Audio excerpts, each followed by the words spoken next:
تو خیلی دختر نامردی هستی تارا. حتی لازم ندونستی جواب پیاممو بدی. من هر چند دقیقه یه بار گوشیمو چک میکردم که شاید پیامت اومده باشه، اما نه خیر، پیامی نیومده بود. برای پیام دادن به زمان نیازه و متاسفانه من زمان خالی ندارم. تارا؟ آره دیگه، من که باهات نسبتی ندارم که برام زمان خالی کنی. بلال، تا اصلا عوض نشدی. میدونی چیه؟ دقیقاً مثل قبلنایی. تو هم عوض نشدی تارا خانم. همونطور زیبا مثل قبلنا که توی دانشگاه بودی هستی. راستش دیشب مراعات مادر شوهر و شوهرتو کردم، وگرنه دستمو زیر چونم میذاشتم و فقط به تو نگاه میکردم. من دیگه ازدواج کردم. تو نمیتونی مخ منو بزنی، فهمیدی؟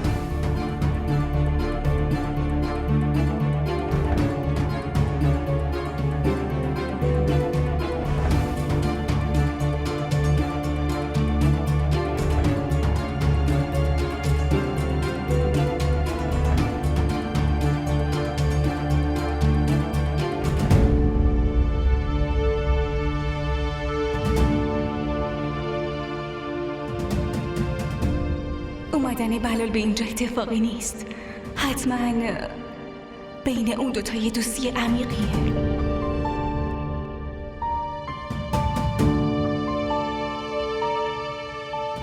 من دیگه ازدواج کردم. تو نمیتونی مخ منو اومدن بزنی، بلال به اینجا فهمیدی؟ اتفاقی نیست. من دیگه حتما ازدواج کردم. تو نمیتونی مخ بین منو اون دوتا بزنی، یه دوستی فهمیدی؟ عمیقیه. زرین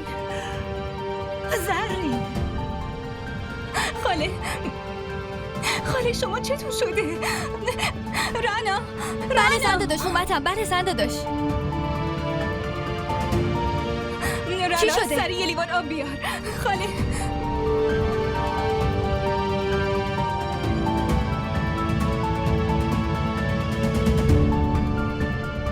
الو فرهان، سری بیا خونه. خاله حالش خوب نیست. خاله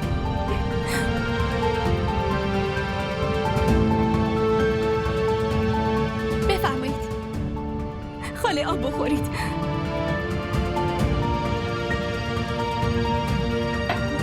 یه خورده دراز میکشید.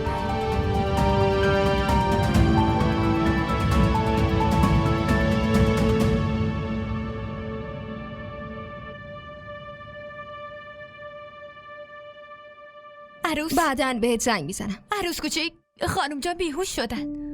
چی؟ به فرهان خبر دادی؟ بله، زنده داشت سرین خبر داد. باشه، تو پیش ارسلان بمون، من برم ببینم چی شده.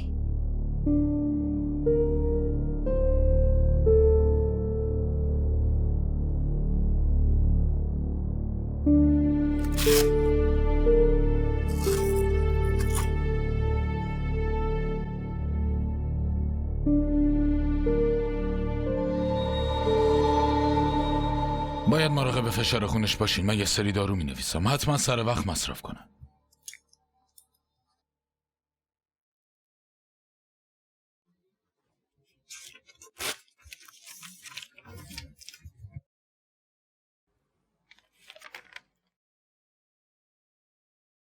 ممنون آقای دکتر، میرم بیارم.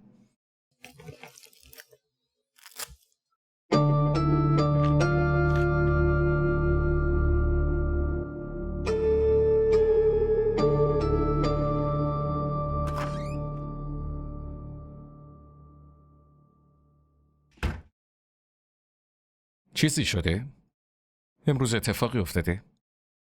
نمیدونم، من که توی اتاقم بودم. شمارت مشغول بود. راستش بلال زنگ زده بود. خودت که میدونی وقتی حرف زدنش رو شروع کنه دیگه حرف زدنش تموم نمیشه. نکنه از اینه که باهاش حرف زدم ناراحت شدی؟ نه این کجاش ناراحت شدن داری؟ میدونم که بعد از مدت ها باهات حرف زده، حتما خیلی چیزا برای گفتن داشته.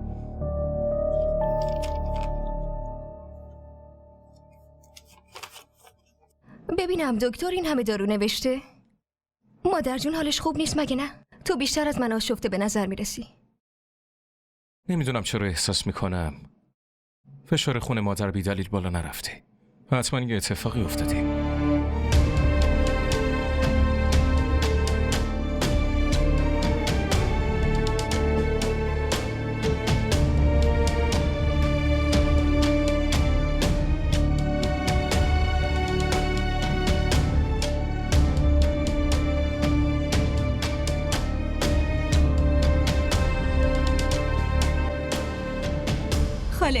منو خیلی ترسوندین.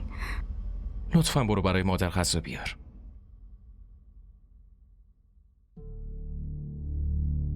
آشنا شدن بلال با فرهان، بعدش شریک کاری شدن، اینجا خونه اومدن و بعد ظاهر کردن این که بین اون دوتا چیزی نیست، به نظر من تصادفی نیست.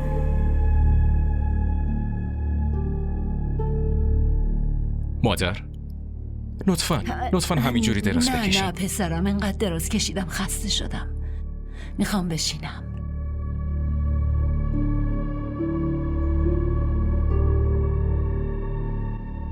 چی شده؟ خیلی آشفته به نظر میرسین. الان چی بهش بگم که چرا آشفتم؟ این که بلال به عنوان دوستت با تارا. مادر چی شده؟ چرا اینقدر ساکتین؟ دلم نمیخواد با کسی حرف بزنم. چند ساعتی اگه استراحت کنم حالم بهتر میشه. باشه درسته، شما استراحت کنید. سر راه چراغانم خاموش کن. چشم.